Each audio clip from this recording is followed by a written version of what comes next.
నా పేరు Yashwant sir. Yashwant, okay.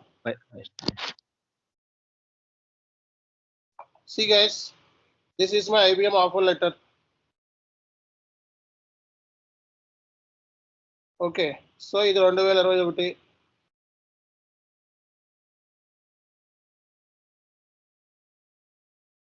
So almost అప్పుడే నాకు 18 లక్షల శాలరీ ఉంది. ఓకేనా? సో 7 year బ్యాండ్ అంటే ఈక్వల్ టు మేనేజర్.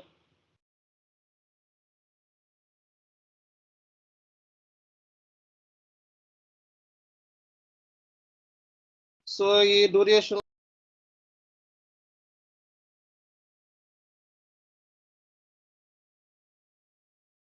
ఒక్క నిమిషం అండి. ఇక్కడ బోనస్ కూడా మెన్షన్ చేశాడు.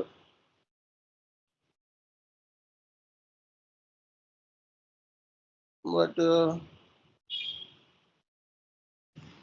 ఇదిగోండి బోనస్ సంబంధించి 2,50,000 అండి బోనస్. ఒక్క నిమిషం, 1,50,000 కూడా కాదు. You're entitled to compensation joining bonus కింద 2,50,000 వచ్చింది మనం.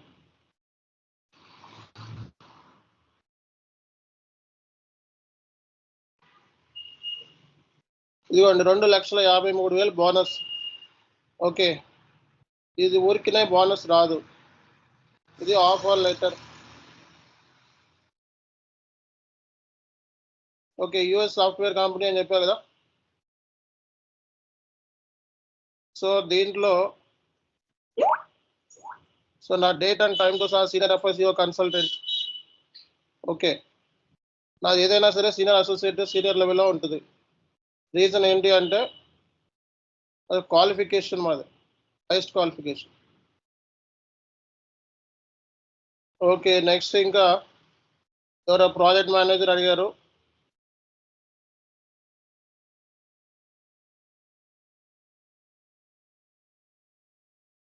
One minute.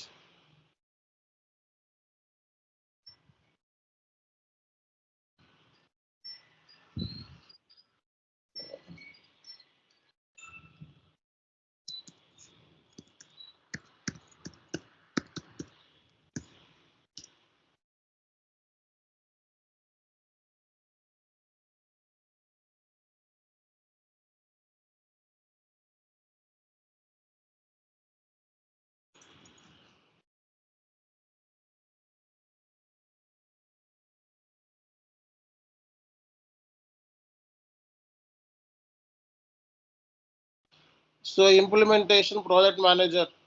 ఓకే, విత్ ప్లేసిబుల్తో సహా.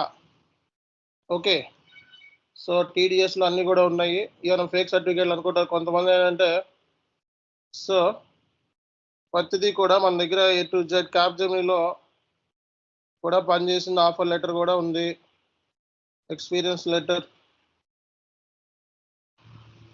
Senior associate.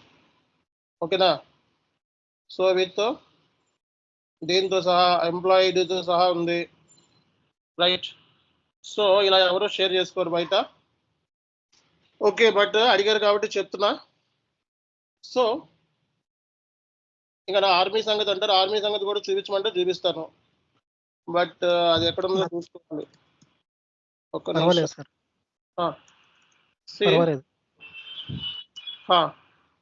సో మీ life journey present Agniveer scheme candidates కి మంచి ఇన్స్పిరేషన్ సార్. సో ఆల్రెడీ నా స్టోరీ పెట్టాను నేను యూట్యూబ్లో, మళ్ళీ లింక్ పంపిస్తాను చాట్లో. ఒక 50 నిమిషాలు ఉంటుంది ఎలా జర్నీ స్టార్ట్ అయింది అని.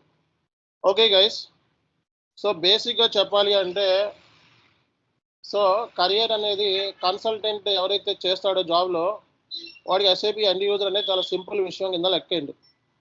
చాలా చాలా సింపుల్ విషయం కింద లెక్క. రీజన్ ఏంటి అంటే సో డైలీ సాల్వ్ చేసేది SAP ఎండ్ యూజర్ ఇష్యూసే మేము. ఓకేనా? డే టు డే జరిగే ఎండ్ యూజర్ ఇష్యూస్ని సాల్వ్ చేయటమే కన్సల్టెంట్ వర్క్. సో అలాంటిది ప్రాజెక్ట్ మేనేజర్ లెవెల్లో మనం పని చేసినాం అంటే ఎన్ని ఏరియాస్ చూసుంటానో. నాకు PS మోడల్ వచ్చు, ప్రాజెక్ట్ సిస్టమ్ వచ్చు, వేర్ హౌస్ మేనేజ్మెంట్ వచ్చు, SD మోడల్ వచ్చు, MM మోడల్ వచ్చు, ఓకే FI మోడల్ వచ్చు. ఏ మోడల్ అయినా డీల్ చేయగలను. సో ఇవే కాకుండా CA సబ్జెక్ట్స్ ట్యాక్సేషన్ చెప్తాను, ఇండైరెక్ట్ ట్యాక్సేషన్ చెప్తాను, కంపెనీ లా చెప్తాను, కమర్షియల్ లాస్ చెప్తాను. సో లాస్ట్ మీద కంప్లీట్ కమాండ్ ఉంది, ఎందుకంటే company secretary student, CS student, CS. Okay, నేను చెప్పని టాపిక్ అంటూ ఏమీ లేదు. But due to my time availability and due to commercial point of view, commercial అంటే మేము కూడా బతకాలి కదా, ఏ మాడ్యూల్ చెప్పుకుంటే సో బెస్ట్ మనీ వస్తుంది అనేది చూస్ చేసుకొని అవే చెప్పుకుంటాం. సో దాని అర్థం మిగతా రావని కాదు, ఓకేనా. అండ్ నెక్స్ట్ థింగ్ ఏంటంటే, సో కన్సల్టెంట్ ఎవరైతే చేస్తారో వాళ్ళు ఏ కైండ్ ఆఫ్ థింగ్స్ అయినా రియల్ టైంలో హ్యాండిల్ చేయగలుగుతారు. ఇక అందులో మాట్లాడటానికి ఉండదు ఇంకా, ఎందుకంటే ఇంప్లిమెంటేషన్ చేయాలి సిస్టమ్. ఓకే, సో ఇంప్లిమెంటేషన్ చేసేటప్పుడు మనం సో క్లయింట్కి సంబంధించిన మొత్తం డేటా అంతా కూడా నాన్ ఎస్ఏపిలోంచి ఎస్ఏపిలోకి మ్యాపింగ్ అంటే అందులో నుంచి డేటా ఇందులోకి ట్రాన్స్ఫర్ చేయడం, దాన్నే డేటా మైగ్రేషన్. కాన్ఫిగరేషన్ అంటే సిస్టమ్ని, సో సిస్టమ్లో అంటే client based on the client requirement సిస్టంలో మనం ఆ క్లయింట్ రిక్వైర్మెంట్ ఎస్ఐపిలో కాన్ఫిగరేషన్ చేయడం. కస్టమైజేషన్ అంటే ఏంటి, సో క్లయింట్ రిక్వైర్మెంట్ని సంబంధించి ఏమైతే రిక్వైర్మెంట్స్ ఉంటాయో ఫుల్ఫిల్ కాకపోతే సో మనం అబాపర్తో కూర్చొని కస్టమైజేషన్ చేయించాం. సో కేఎల్ఎం వాళ్ళు షర్టు ప్యాంటు కొనుక్కోవచ్చు, సరిపోలేదు. సో దాన్ని ఏం చేస్తాం, టైలర్ దగ్గరికి వెళ్ళి కస్టమైజేషన్ చేపిస్తాం. కస్టమైజేషన్ అంటే ఏంటి, మనకి కావాల్సిన విధంగా ఓన్ రిక్వైర్మెంట్ ఉంది. Now tell me, is there any questions from my side, my experience and all? ఎవరికైనా డౌట్స్ ఉన్నాయా? ఓకే, అండ్ సెకండ్ ఫ్యాక్టర్, అసలు ఫస్ట్ నేనే ఫేక్ ట్రైనర్స్ గురించి విమర్శించడం స్టార్ట్ చేసింది నేనే. ఓకే, సో సో మనకి యూట్యూబ్లో తెలుగులో చెప్పే ఫేక్ ట్రైనర్ గారు నా దగ్గర 2-3 ఉన్నారు మెయిన్లీ. వాళ్ళు కొంతమంది గ్రూప్లో జాయిన్ చేస్తూ ఉంటారు స్టూడెంట్స్ని, ఇక్కడ ఏం జరుగుతుందో తెలుసుకొని వాళ్ళు నేర్చుకొని చెప్తూ ఉంటారు. వాళ్ళు రియల్ టైం ఎక్స్పీరియన్స్ పర్టికులర్గా టార్గెట్ చేస్తారు, నేను వాళ్ళు టార్గెట్ చేస్తాను ఫేక్ టైనర్స్ కాబట్టి. సో ఫేక్ టైనర్స్ మీద సినిమాలు, అలాగే అండ్ సోషల్ అవేర్నెస్ మీద, like social awareness, backdoor jobs. Okay, so ఇలాంటి వాటి మీద అవేర్నెస్, ప్రాక్సెస్ మీద అవేర్నెస్, షార్ట్ ఫిలిమ్స్ అన్నీ కూడా తీస్తూ ఉంటాం. ఆల్రెడీ తీస్తారు కాబట్టి వాళ్ళు నా మీద ఏంటంటే కొంచెం ఎక్కువ ఉంటుంది, ఎందుకంటే వాళ్ళ బండారం అంతా బయట పెడతాం కాబట్టి. ఇప్పుడు వాళ్ళ బండారం బయట పెడితే నా బండారం బయట పెట్టాలని చెప్పి వాళ్ళు ఏ పిచ్చి పిచ్చి అన్నీ తీసుకొచ్చి అడుగుతూ ఉంటారు. అవన్నీ కూడా మాకు తీసి అవతల పడేస్తూ ఉంటాయి. ఓకే, మన స్టాండర్డ్ ఏంటి అనేది అందరికీ తెలుసు. అండ్ తెలుగులో దీన్ని స్టార్ట్ చేసిన పితామహుడు నేనే ఎస్ఏపిలో. అండ్ దీనికి సంబంధించి మీరు గత 6 years నుంచి నా వీడియోలు ఉంటాయి యూట్యూబ్లో. ఓకే, కాబట్టి రియల్ టైం ఎక్స్పీరియన్స్ లేకుండా చెప్పడం అనేది, అసలు ఏ సబ్జెక్టు చెప్పను ముందు, రియల్ టైం ఎక్స్పీరియన్స్ ఉంటేనే సబ్జెక్ట్ డీల్ చేస్తాం. సో కాబట్టి బేసిక్గా సో ఎందుకంటే ఈ మార్కెట్లో విమర్శించేది నేనే ఎస్ఏపి మీద, పలానా వాళ్ళకి రియల్ టైం ట్రైనింగ్ లేదు అని. కాబట్టి నా గురించి అడిగినప్పుడు నేను 100% ప్రూవ్ చేయడానికి ఎనీ టైం రెడీగా ఉంటాం, విత్ ప్రూఫ్లతో సహా. ఓకే, సో కాబట్టి సో ఇవన్నీ కూడా ఊరినే మీకు చూపించడం జరిగింది. ఫర్ మీకు కూడా ఒక ఇలాంటి కైండ్ ఆఫ్ మైండ్లో ఏమైనా ఉంటే తిరుగుతూ ఉంటే, సో దిస్ ఈజ్ వన్ మీకు ఒక అవకాశం లాంటిది. దీనికి సంబంధించి మనకి పిఎఫ్లతో సహా ఉంటుంది నా దగ్గర. పిఎఫ్ అంటే ఎవరు దాన్ని కాదనలేడు కదా. ఓకే, సర్టిఫికేట్లు ఎక్కడ నుంచి పట్టుకొని వస్తారు అనుకోండి పిఎఫ్లు.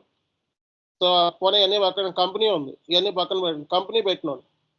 ఒక కంపెనీ మనం చెక్ చేసుకోండి, మన అన్నీ కూడా పాన్ నెంబర్తో సహా A to Z అన్నీ కూడా ఈరోజు జిఎస్టీ కూడా కంపెనీ పేమెంట్ చేయడం జరుగుతుంది. అండ్ ఇవే కాదు, చార్టెడ్ అకౌంటెంట్ సర్వీసెస్ కూడా ప్రొవైడ్ చేస్తున్నాం. 2 chartered accountants, 1 cost and management accountant మన దగ్గర వర్క్ చేస్తున్నాం, ఒక ఫర్మ్ నడుపుతున్నాం. సో కాబట్టి సో విత్ ప్రూఫ్లతో సహా ఏ కైండ్ ఆఫ్ థింగ్స్ అయినా సరే నేను రెడీగా ఉంటాం. రీజన్ ఏంటి అంటే ప్రతిదీ కూడా జెన్యున్గా ఉండాలి ఫస్ట్, రైట్. ఇంకా ఏమైనా క్వశ్చన్స్ ఉన్నాయా? అండ్ నెక్స్ట్ క్వశ్చన్ జర్నీ గురించి చెప్పడం జరిగింది. జర్నీ అనేది సింపుల్గా మాట్లాడితే, ఓకే, సో జర్నీ అనేది ప్యాషన్తో స్టార్ట్ అవుతుంది ఏదైనా సరే, ప్యాషన్తో. ఓకే, నా జర్నీ, ఎడ్యుకేషన్ జర్నీ ఇక్కడితో కంప్లీట్ అయిపోయింది, అండ్ వర్క్ ఎక్స్పీరియన్స్ జర్నీ కూడా కంప్లీట్ అయిపోయింది. నెక్స్ట్ ప్యాషన్ మిగిలింది. ప్యాషన్ అంటే సో ప్రజెంట్ ప్యాషన్ నాది ఓకే. ఒక మూవీ తీయటం ప్రెజెంట్ ప్యాషన్. ఆల్రెడీ ఒక మూవీ స్టార్ట్ చేశాను. ఇప్పుడు ఒక నెక్స్ట్ వీక్‌లో దాని రిజల్ట్ ఒక వెబ్ సీరీస్ స్టార్ట్ చేస్తున్నాను. మూవీ తర్వాత ఒక 10 క్రోర్స్ మూవీ బడ్జెట్‌తో ఒక మూవీ తీయాలన్నది నా ప్రెజెంట్ ప్యాషన్ అన్నమాట. సింపుల్‌గా చెప్పాలంటే. ఓకే. ఎందుకంటే నా కెరియర్‌లో అన్నీ అచీవ్ చేశాను. అప్ టు ప్రాజెక్ట్ మేనేజర్ లెవెల్‌లో వర్క్ చేశా. అండ్ ఒక కంపెనీ స్టార్ట్ చేశా. ఓకే. 2 ఇయర్స్, 3 ఇయర్స్ అవుతుంది ఆల్‌మోస్ట్ ఇప్పుడు స్టార్ట్ చేసి. 2 ఇయర్స్ అవుతుంది దగ్గర దగ్గర. ఓకే. అండ్ సో సక్సెస్‌ఫుల్‌గా కంపెనీ ఇంప్లిమెంట్ చేసుకున్నాం. హ్యాపీగా ఉంది. No losses. అలానే మరీ ఎక్కువ ప్రాఫిట్స్ ఏమీ లేవు. సో జనరల్‌గా జరుగుతుంది. అండ్ 10 క్రోర్స్ బడ్జెట్‌తో మూవీ తీయాలనుకుంటున్నా. ఇది నా స్టోరీ, నా అంబిషన్ సింపుల్‌గా చెప్పాలంటే. అండ్ ఆ మూవీ డైరెక్టర్ కూడా నేనే. Okay. And story and everything నాదే. And regarding okay. Education point of view మాట్లాడితే సో ఎడ్యుకేషన్ మంది BSc bachelor of science. So ఆర్మీలో నేను క్యాంటీన్ వర్క్, అకౌంట్స్ బ్యాక్‌గ్రౌండ్ మీద దగ్గర దగ్గర 6 సంవత్సరాల పాటు ఉన్నా. ఓకే. దాంతో నేను ఒక్కడినే ఫైనాన్షియల్ స్టేట్మెంట్స్ హ్యాండిల్ చేశా. వ్యాట్ ఇప్పుడు జీఎస్టీ అయ్యి ఉన్న ఆ టైంలో వ్యాట్ ఉండేది. వ్యాట్ డైరెక్ట్‌గా వ్యాట్ రిజిస్ట్రేషన్ ఆఫీస్‌కెళ్ళి డిపాజిట్ చేసేవాడిని. అండ్ 3 హెడ్ క్వార్టర్స్‌కి క్యాంటీన్ మీద వచ్చే ప్రాఫిట్స్‌ని డిస్ట్రిబ్యూట్ చేసేవాడిని. డివిడెండ్ డిస్ట్రిబ్యూషన్ లాగా ప్రాఫిట్ డిస్ట్రిబ్యూషన్. అవన్నీ కూడా నాకు డెబిట్ అంటే, క్రెడిట్ అంటే ఏమి రాని సందర్భంలోనే అవి నాకు తెలియకుండా నేర్చుకున్నా. నేర్చుకోవడం అంటే అక్కడున్న ఆల్రెడీ నాకు ముందు పనిచేసిన అతను నేర్పించాడు అకౌంట్స్‌ని. అక్కడితో నాకేంటంటే కన్‌ఫ్యూజన్ ఉండేది. అరే బాబు! ఈ అకౌంట్స్ ఏంటి? ఏంటి డెబిట్‌లేంటి? క్రెడిట్‌లేంటి? ఎందుకేస్తున్నారు? ఓకే. లెడ్జర్‌లో ఏసుకునేవాళ్ళం మేము. దాంట్లో రాసుకునేవాళ్ళం సీరియల్ నంబర్ అని, డెబిట్ అని, క్రెడిట్ అని, జీఎల్ అకౌంట్ అని రాసుకునేవాళ్ళం. కానీ కొన్ని కొన్ని ట్రాన్సాక్షన్స్‌కి డెబిట్ ఎందుకొస్తుంది? క్రెడిట్ ఎందుకొస్తుంది? అనేది తెలీదు. అసలు గోల్డెన్ ప్రిన్సిపల్స్ ఉంటాయన్నది కూడా తెలియకుండానే ఫైనాన్షియల్ స్టేట్మెంట్స్ ప్రిపేర్ చేశా. ఓకే. ఎందుకంటే అక్కడ ఏ ట్రాన్సాక్షన్ దేంట్లో ఎయ్యాలన్నది మాత్రమే తెలుసు బ్లైండ్‌గా. సో ఏమి తెలియకుండానే ఫైనాన్షియల్ స్టేట్మెంట్స్ ప్రిపేర్ చేశా. ఏమి తెలియకుండా. ఓకే. సో దీంతో నేను ఇండివిడ్యువల్‌గా నేనొక్కడినే ఒక దగ్గర దగ్గర రోజుకి 2,00,000 టర్నోవర్ జరుగుతా ఉంటది. ప్రాఫిట్స్ టూ సేల్స్ క్యాంటీన్‌లో. రోజు 2,00,000 క్యాంటీన్. క్యాంటీన్ అంటే చిన్నగా బచ్చాయి అనుకోండి. ఆర్మీలో క్యాంటీన్ అంటే చాలా పెద్దగానే ఉంటాయి. సో దగ్గర దగ్గర 2,00,000 సేల్స్ జరుగుతా ఉంటాయి. ఓకే. ఆ క్యాంటీన్ అంటే రోజు 2,00,000 అంటే నెలకి నెలకెంతండి? 60,00,000 ఆ 30 ఇంటూ 2 60,00,000. ఆ సంవత్సరానికి ఎంతవుతుంది? 60 ఇంటూ 12 ఏసుకోండి. దగ్గర దగ్గర 7,00,00,000 బిజినెస్. 7,00,00,000 టర్నోవర్. ఓకే. ఆ టర్నోవర్ 7,00,00,000 టర్నోవర్‌కి మనం ప్రాఫిట్‌ని డిస్ట్రిబ్యూట్ చేయాలి. సో అది నేనొక్కడినే హ్యాండిల్ చేసేవాడిని. రీజన్ ఏంటి అంటే ఒక్కడే ఇస్తారక్కడ క్యాంటీన్ అంటే. సో 7,00,00,000 మాకది ఎలా ఎలా చేయాలి అనేది ఒక ఫార్మాట్ ఇచ్చేవాళ్ళు. ఆ ఫార్మాట్‌లో ఏసేవాళ్ళం డెబిట్, క్రెడిట్. క్యాంటీన్ సాఫ్ట్‌వేర్ ఉండేది. ఆ సాఫ్ట్‌వేర్ నుంచి క్యాంటీన్‌కి సంబంధించిన పర్సన్ మనకి షీట్ పంపించేవాడు సేల్స్ సంబంధించి. ఆ షీట్ బేస్ చేసుకొని మొత్తం గూడా కాలిక్యులేట్ చేసుకొని టాక్స్ ఎంత ఇవంతా కూడా లెడ్జర్‌లో ఏసుకునేవాళ్ళం. అయన్నీ కూడా అప్పుడు సాఫ్ట్‌వేర్‌లో కూడా ఉండేవి కావు. ఓన్లీ బుక్స్‌లో రాసుకోవడం లెడ్జర్స్. బుక్స్‌లోనే ఫైనాన్స్ స్టేట్మెంట్స్. బ్యాంక్ స్టేట్మెంట్ బ్యాంకోడు ఇస్తాడు. సో ఇలా నేర్చుకున్నాను నేను. సింపుల్‌గా చెప్పాలంటే అకౌంట్స్. అలా నేర్చుకున్నాం కానీ దాని మీద ఇంట్రెస్ట్ పెరిగింది. రీజన్ ఏంటి అంటే సో సింపుల్‌గా చెప్పాలంటే సో ఒక దాని మీద పని చేస్తున్నప్పుడు దాని మీద తెలియకుండానే ఇంట్రెస్ట్ పెరుగుద్ది. అది ఏ కైండ్ ఆఫ్ వర్క్ అయినా సరే. సో అలా మన ఇంట్రెస్ట్ పెరిగి ఓకే. సో నేను ఈ సీఎంఏ అనే కోర్స్ అనేది ఆర్మీలోకి ఎళ్ళక ముందు నుంచి మా బ్రదర్ చేస్తున్నాడు ఆల్రెడీ. మా ఇంట్లో background, relatives background CMA backgrounds, friends కూడా సీఎంఏ బ్యాక్‌గ్రౌండ్స్. నేనొక్కడినే బీఎస్సీ. సో ఇంట్లో మా బ్రదర్ కూడా సీఎంఏలో జాయిన్ అవ్వడంతో మా వాడి ఇంట్రెస్ట్‌తో నేను ఇటు రావడం జరిగింది. ఓకే. సీఎంఏలోకి బయటకొచ్చి సీఎంఏ చేద్దామని చెప్పి ఆర్మీలో నుంచే బయటకొచ్చి 90 రోజులు కోచింగ్ తీసుకొని ఎస్ఆర్ నగర్‌లో అదే ఇన్‌స్టిట్యూషన్ ఉంది. Prism for CA. ఆ ఇన్‌స్టిట్యూషన్‌లో కోచింగ్ తీసుకోవడం జరిగింది. ఓకే. సో ఆర్మీ నుంచి డైరెక్ట్‌గా మొత్తం బ్యాగ్‌తో సహా పట్టుకొనొచ్చి ఇంటికి కూడా ఎళ్ళకుండా సో ఆ కోర్స్ నేర్చుకోవాలని చెప్పి నేర్చుకున్న 90 రోజులు ఏం అర్థం కాలేదు. ఆ పార్ట్నర్‌షిప్ అకౌంట్స్ అయన్నీ తెలీదు. ఓకే. ఏం అర్థం కాలేదు. సగం సగం అర్థమయ్యి, సగం అర్థం కాదు అకౌంట్స్. మిగతా టాపిక్స్ అన్నీ అర్థమయ్యాయి. అన్నిట్లోనూ డిస్ట్రిక్ట్ కూడా రాలే. 34 మార్కులు, 33 మార్కులు వచ్చి అన్నీ పోయినాయి. సబ్జెక్టులన్నీ పోయినాయి. 6 సబ్జెక్టులు రాస్తే 6 పోయినాయి. అప్పుడు 6 సబ్జెక్టులు 3 సబ్జెక్టులు సీఎంఏలో, ఇంటర్‌లో 3 దాంట్లో 3 మొత్తం 6 సబ్జెక్ట్స్. సో గ్రూప్ 1లో 3, గ్రూప్ 2లో 3 6 సబ్జెక్ట్స్ పోయినాయి. ఓకే. మళ్ళా రెండోసారి రాసా. మళ్ళా రెండోసారి పోయింది. ఇంక బయటకొచ్చేసా. ఇక నేను ఏదో ఒకటి చేయాలి ఇంకా అని చెప్పేసి ఆర్మీ నుంచి బయటకొచ్చేయడం జరిగింది. అండ్ మళ్ళీ నేను అదే ఇన్స్టిట్యూషన్లో ఏదైతే నేర్చుకున్నానో అదే ఇన్స్టిట్యూషన్లో మళ్ళీ ఆయన ఎంకరేజ్ చేయడంతో మళ్ళీ కాకినాడ వెళ్ళి మళ్ళీ అక్కడ నేర్చుకోవడం జరిగింది. ఓకే, ఇదంతా కూడా దగ్గర 2010లో, ఆల్మోస్ట్ 2010 ముందు అన్ని. ఓకే, సో ఆ తర్వాత మళ్ళా బ్యాక్ వచ్చేసి ఈ కోర్స్ నేర్చుకుంటే అక్కడ కాకినాడలో నేర్చుకుంటే అప్పుడు పాస్ అవ్వడం జరిగింది. అలా పాస్ అవుతున్న ఒక గ్రూప్ పాస్ అయిన తర్వాత వెంటనే మళ్ళీ ఫుడ్ కార్పొరేషన్ ఆఫ్ ఇండియాలో జాయిన్ అవ్వడం జరిగింది. ఫుడ్ కార్పొరేషన్ ఆఫ్ ఇండియాలో మొత్తం ఎస్ఏపికి సంబంధించి సాఫ్ట్వేర్ ఇన్స్టాల్ చేశారు, ఇంప్లిమెంట్ చేశారు ఆల్రెడీ. సో దాంట్లో ఎండ్ యూజర్ వర్క్ ఉంది అండ్ కన్సల్టెంట్స్ కూడా వచ్చి ఇంప్లిమెంట్ చేసేవాళ్ళు. సో వాళ్ళతో పాటు కూర్చొని వర్క్ నేర్చుకున్నాం.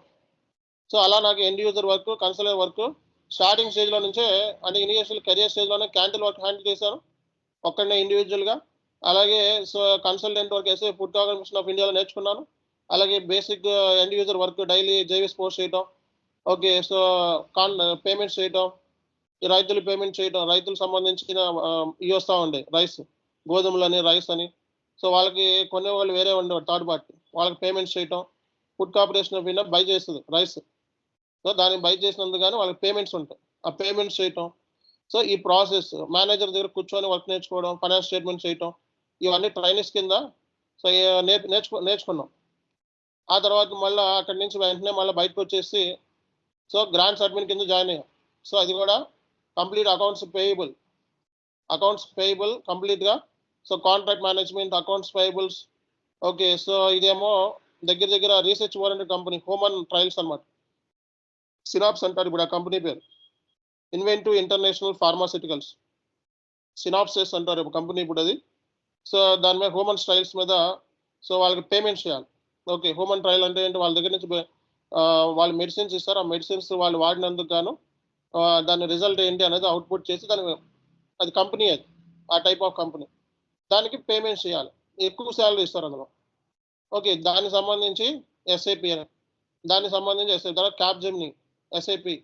ఓకే, ఆ తర్వాత మళ్ళా సో యుఎస్ ఇందాక చెప్పాను, సో యుఎస్ బేస్డ్ కంపెనీ ఒకటి ఉంది అని. ఓకే, అందులో అది ఎస్ఐపి కన్సల్టెంటే. సో యుఎస్ సాఫ్ట్వేర్ కంపెనీ పేరు. తర్వాత ఐబిఎం, 2 సార్లు ఐబిఎంలో పనిచేసిన, ఒకసారి డిఎక్సీలో. ఓకే, సో డిఎక్సీ అంటే మనకి పేరోల్ కంపెనీ ఒకటైతే మన క్లయింట్ వచ్చేటప్పుడు డిఎక్సీలో వర్కర్ కింద లెక్క ఇంకా. సో ఇట్లా మనకి కెరియర్ అనేది స్టార్ట్ అయ్యి సో దగ్గర దగ్గర ఇప్పుడు మనకి 13 years కంటిన్యూ అవుతుంది. సో మనం ఇప్పుడు కంపెనీలో పని చేస్తున్నాం, ఇది కూడా కౌంటే కదా. సో ప్రాజెక్ట్స్ కొన్ని హ్యాండిల్ చేస్తున్నాం, సో ఇవి కూడా కౌంటే కదా. సో కాబట్టి నేనే సిఎఫ్ఓ కంపెనీకి, నేనే సిఇఓ. ఓకే, సో దగ్గర దగ్గర ఇదే ఇన్స్టిట్యూషన్ని కంపెనీ కింద కన్వర్ట్ చేసిన దగ్గర 20 ఎంప్లాయీస్ రిక్రూట్ చేస్తున్నాం స్టార్టింగ్లోనే. సో చాలా వరకు మన దగ్గర 25 ఎంప్లాయీస్ ఉన్నారు. ప్రజెంట్ అయితే ఇద్దరు సిఎస్ ఉన్నారు, 1 సిఎం, 1 సిఎంఏ ఉన్నారు, ఇద్దరు సిఎస్, 1 సిఎంఏ. ఓకే, సో ఫరం ద్వారా ఇవి జరుగుతూ ఉంటాయి, టైఅప్ అయ్యి ఉన్నాం. ఓకే, సో కొన్ని ఇంకా బిజినెస్ యాక్టివిటీస్, కొంచెం ఫారెన్ నైట్ బోట్లో కూడా వర్క్ చేస్తూ ఉంటాం, అది చాలామంది తెలియదు. ఫారెన్ క్లయింట్స్ హెల్ప్ చేస్తూ ఉంటాం. ఓకే, ఫ్రీలాన్సింగ్ కింద. సో దగ్గర దగ్గర నేను పడుకునేటప్పటికి 2:30-3 అవుతుంది. సో మీ ముందే దగ్గర దగ్గర మీ ముందు నుంచి బ్యాచ్లో ఉన్న వాళ్ళు తెలుసు, ఆల్మోస్ట్ 6 క్లాసెస్ చెప్తాను నేను మార్నింగ్ లేచిన కాడి నుంచి. ఓకే, ఆఫ్టర్నూన్ సో ఫ్యామిలీతో స్పెండ్ చేస్తాం. అట్ ది సేమ్ టైం అదే టైంలో మళ్ళీ వేరే యాక్టివిటీస్ కూడా కండక్ట్ చేస్తూ ఉంటాం, మూవీస్ అవి తీస్తూ ఉంటాం ఆ టైంలోనే. ఓకే, మళ్ళీ ఈవినింగ్ నా 6కి స్టార్ట్ అవుతే మళ్ళీ 10కి ఎండ్ అవుద్ది. ఓకే, తర్వాత మళ్ళీ నేను సో 11:30 అక్కడి నుంచి స్టార్ట్ అయ్యి 2:30 అలా అవుతుంది పడుకునేటప్పుడు. దగ్గర దగ్గర రోజుకి ఎట్లా కావాలనుకున్నా సరే 24 అవర్స్లో 18 అవర్స్ యూటిలైజేషన్ ఉంటుంది. ఓకేనా, సో 18 అవర్స్ యూటిలైజేషన్ ఉంటుంది. ఈ 18 అవర్స్ యూటిలైజేషన్లో సో ఒక మూవీ తీయగలిగాను, ఒక వెబ్ సిరీస్ తీయగలిగాను. ఓకే, పార్ట్ ఇయర్ రిలీజ్ చేస్తున్నాను, అది నెక్స్ట్ ఒక 2 వీక్స్లో నేను పోస్టర్ రిలీజ్ చేస్తాను. అండ్ ఇంకో 2 వీక్స్లో డబ్బింగ్ పార్ట్ ఉంది, డబ్బింగ్ పార్ట్ కూడా అయిపోతే కరెక్ట్గా 25 డేస్లో వెబ్ సిరీస్ రెడీగా ఉంటుంది. అవును, గ్రూప్లో కూడా పెడతాను చూడండి. ఓకే, ఆల్రెడీ కొన్ని షార్ట్ ఫిలిమ్స్ కూడా తీసాం. సో బ్యాక్ డోర్ జాబ్ అన్నీ కూడా తక్కువ లెవెల్లో, కానీ ఇది చాలా హై లెవెల్లో తీస్తున్నాం ఈ వెబ్ సిరీస్ అనేది. ఓకే, హై లెవెల్లో అంటే ఉన్న బడ్జెట్లో. ఓకే, సో మల్టిపుల్ యాక్షన్స్ చేయగలను. ఓకే, సో నాకు క్రికెట్లో నేను స్టేట్ అంటే కాలేజీ లెవెల్లో యూనివర్సిటీ ఉంటుంది కదా, యూనివర్సిటీ లెవెల్లో ఆడా క్రికెట్. చెస్ స్టేట్ లెవెల్లో ఆడా. ఓకే. అండ్ సో వాలీబాల్ ఆడతా. ఎటువంటి గేమ్స్ అయితే జస్ట్ లైక్ ఇది నార్మల్ క్రికెట్ ఆడతా. Cricket, chess, volleyball. ఓకే, ఇవి నా favourite games. Cricket, chess, volleyball. Table టెన్నిస్లో కాలేజీ లెవెల్లో వచ్చినాయి. ఓకే, కప్పులు అలాంటివి. సో స్పోర్ట్స్లో అయినా అండ్ స్ప్రింట్, మారథాన్ 30 కిలోమీటర్స్ పరిగెత్తగలను. సో ప్రజెంట్ అయితే 3 కిలోమీటర్స్ లావ్ అయిపోయాం. 3 కిలోమీటర్స్ అంటే ఎక్కువ పరిగెత్తలేము ప్రజెంట్ అయితే. ఒకసారి కండక్ట్ చేస్తే 3 కిలోమీటర్స్.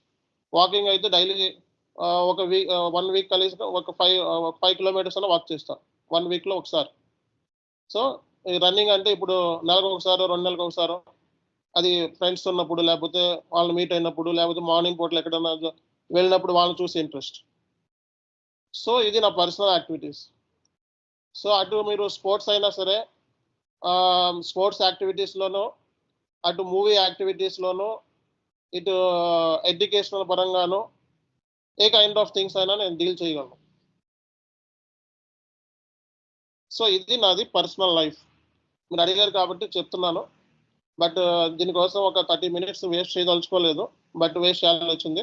సో ఇది మీ హెల్ప్ అయితే ఓకే, ఆర్ ఎల్స్ మీ ఇష్టం అది. సో ఇందాక ఎవరు అడిగారండి? సురేష్ సార్ ఎస్ సార్, నేనే సార్. సరిపోతుందా, ఇంకా కావాలా మీకు? Enough sir. జస్ట్ అది మోటివేషన్ కోసం అడిగాను సార్. మాకు కొంచెం ఏమైనా హెల్ప్ అవుతుందేమో, స్పిరిట్గా ఉంటుంది అనే ఉద్దేశంతో అడిగాను. మోటివేషన్ ఏమీ లేదండి ఇందులో. మీరు వెళ్ళేదే చిన్న జాబ్. 15 రోజులు చదువుకుంటే వచ్చే జాబ్. దానికోసం అసలు మోటివేషన్ అసలు అవసరం లేదు నా దృష్టిలో. ఓకే, మోటివేట్ చేస్తాను దేనికి? Only for software, IT. దగ్గర ఆల్మోస్ట్ అవి జాబ్ కొట్టాలి అంటే చాలా హై లెవెల్లో వెళ్ళాలి, అండ్ ఎంత ఈజీ కాదు. సో వాటి మోటివేషన్ క్లాస్లో ఒకసారి చెప్పారు సార్, మీరు ఫస్ట్ ఎండ్ యూజర్గా జాయిన్ అయ్యాను, తర్వాత నాకు డైరెక్ట్ కన్సల్టెంట్గా పోయాను. తెలిసిన వాళ్ళతో ఎండ్ యూజర్ జాబ్ మనం చేసాం కాబట్టి ఎండ్ యూజర్ లో ఉండే మొత్తం అన్ని ఆల్ ఫీల్డ్స్ అని నాకు తెలుసు. అప్పుడు అన్నారు సార్, చిన్న వాడు అన్నారు, కొంచెం ఇబ్బంది అవుతుండే నాకు, తర్వాత నేను కన్సల్టెంట్ మూవ్ అయ్యాను, చాలా స్ట్రగుల్ అయ్యాను, తర్వాత గిటాన్ అయ్యాను చెప్పారు సార్. సో దాని పాయింట్ ఆఫ్ లో అడిగారు సార్ నేను. ఎస్ఏపి ఎండ్ యూజర్ కింద జాయిన్ అయిన తర్వాత కన్సల్టెంట్ కింద రియల్ టైం నేను ఎక్కడ కోచింగ్ తీసుకోలేదండి. ఫస్ట్ విషయం, నేను చదువుకున్న సిఎంఏ ఒకసారి దానికి మాత్రమే కోచింగ్ తీసుకున్నా. బట్ ఎక్కడ కూడా ఏ ట్రైనింగ్, ఏ దానికి కూడా కోచింగ్ తీసుకోవాలి. ఎస్ఐపి కానీ అన్ని రియల్ టైంలో కంపెనీలో ఆ చెంప పలగొట్టుకొని, ఈ చెంప పలగొట్టుకొని నేర్చుకున్నాయి. ఎన్నో అవమానాలు పడి, ఇది కూడా రాదా నీకు అని అనిపించుకొని నేర్చుకున్నాయి అన్నీ కూడా. ఓకేనా, ఊరికే అయితే రాలేదు నాకైతే. అందరి చేతులు తిట్లు తిని సో నేర్చుకున్నాయి ఇవన్నీ కూడా. ఓకేనా, సో ఏది కూడా నాకు ఫ్రీగా రాలేదు. ఫ్రీగా రాలేదంటే ఏంటి, డైరెక్ట్గా. సో మీకు ఇప్పుడు నేను ప్రతి విషయాన్ని కూడా ఇలా నీట్గా అర్థమయ్యేలా చెప్పి ఎవరు నాకు చెప్పలేదు. ఏ ఇన్స్టిట్యూషన్లోనే అసలు ఇన్స్టిట్యూషన్లోకి వెళ్ళలేదు ఎప్పుడు కూడా, నేనే ఇన్స్టిట్యూషన్ పెట్టడం. ఓకే, సో నాకు కంపెనీలో అలా నేర్చుకున్నాం. సో సీనియర్స్ దగ్గర నుంచి, అది కూడా సీనియర్స్ 50 ఏళ్ళోళ్ళు, 60 ఏళ్ళోళ్ళు, ముసలోళ్ళు, ముత్తగోళ్ళు, వాళ్ళ దగ్గర కూర్చుంటే మీకు ఎలా ఉంటుందో తెలుసా సిచ్యువేషన్. యూత్ అనుకోండి, ఓకే, ఫ్రెండ్లీ మ్యాచ్ చెప్పేస్తారు. బట్ వాళ్ళ దగ్గరికి వెళ్తే వచ్చి ఆ టేబుల్ చూడమంటారు, ఫస్ట్ చూడవాలి. ఓకే, వాడు అక్కడి నుంచి క్యారేజ్ ఏదో పట్టుకొస్తే అది మోసురావు అంటాడు, కింద నుంచి మోసు రావాలి. సో అలా ఉంటుంది వాళ్ళతో పని, ముసలి వాళ్ళ దగ్గర నేర్చుకుంటారు. సో అలా నేర్పించేవాళ్ళు మాకు ట్రైనింగ్. సో అది అలా ఉంటుంది. ఒక రోజు రాకపోయినా సరే తిట్టారు. Financial statements, month ending time, వాళ్ళతో పాటు షర్ట్లు. Food corporation of India manager, ఆయన నాకు ఆదర్శం. షర్ట్ ఇప్పుడు తీసేస్తాడు నైట్ పూట్ల. ఏది లైక్ ఫుడ్ కార్పొరేషన్ ఆఫ్ ఇండియాలో ఫైనాన్షియల్ స్టేట్మెంట్స్ క్లోజర్ వచ్చింది మంత్ ఎండింగ్. ఆయన పాపం సాయంత్రం ఇంటికి కూడా వెళ్ళడు, 2 రోజులు అక్కడే కూర్చుంటాడు. సో వాళ్ళు ఎలా పని చేస్తాడంటే, అతను షర్ట్ కూడా తీసేస్తాడు, ఇంకా తీసేసి ఇంకా ఆఫీస్లో కూర్చుంటాడు ఇంకా నైట్ పూట్ల. ఇప్పుడు అతనితో పాటు కూర్చోమంటే ఎట్లా కూర్చుంటాం, మన వల్ల కాదు కదా. కానీ అతనితో పాటు కూర్చోవాలి వచ్చేది ఇంకా. సో ఇంకా మనకి ఏంటంటే వాళ్ళు తోకలా పని చేయాలి. ఇప్పుడు మీకు తెలిసిందేగా, అలాంటి వాళ్ళ కింద పని చేయడం అని తోకల కింద ఎక్కేస్తాం. అలా నేర్చుకున్నాను సబ్జెక్ట్. ఓకే, ఇది ఎస్ఏపిలో ఏ కైండ్ ఆఫ్ సొల్యూషన్ అయినా నన్ను అడగండి. ఎఫ్ఐలో మెయిన్లీ పర్టికులర్గా నా కోర్ ఏరియా అకౌంట్స్, ఫైనాన్స్, ఎఫ్ఐలో. సో అది కూడా కాన్ఫిగరేషన్ సంబంధించి అదే కన్సల్టెంట్ లెవెల్లో అయినా ఎండ్ యూజర్లో అయినా ఏ కైండ్ ఆఫ్ సొల్యూషన్ అయినా నేను పలానా ఇష్యూ వస్తే నేను సాల్వ్ చేయగలను. ఓకే, అది నాకున్న పేరు అది కంపెనీలో, కాబట్టి నేను కంపెనీ పెట్టుకున్నా. సో అంతేగాని ఏ క్వాలిఫికేషన్ లేకుండా ఏమీ లేకుండా ఏది కూడా నేను చేయను ఫస్ట్ విషయం. ఓకే, సో ఇది నా యొక్క పర్సనల్ లైఫ్ స్టైల్. ఓకేనా, రైట్, థ్యాంక్ యూ. అండ్ సి దీన్ని కోర్స్ చేస్తాను, ఇది రికార్డింగ్.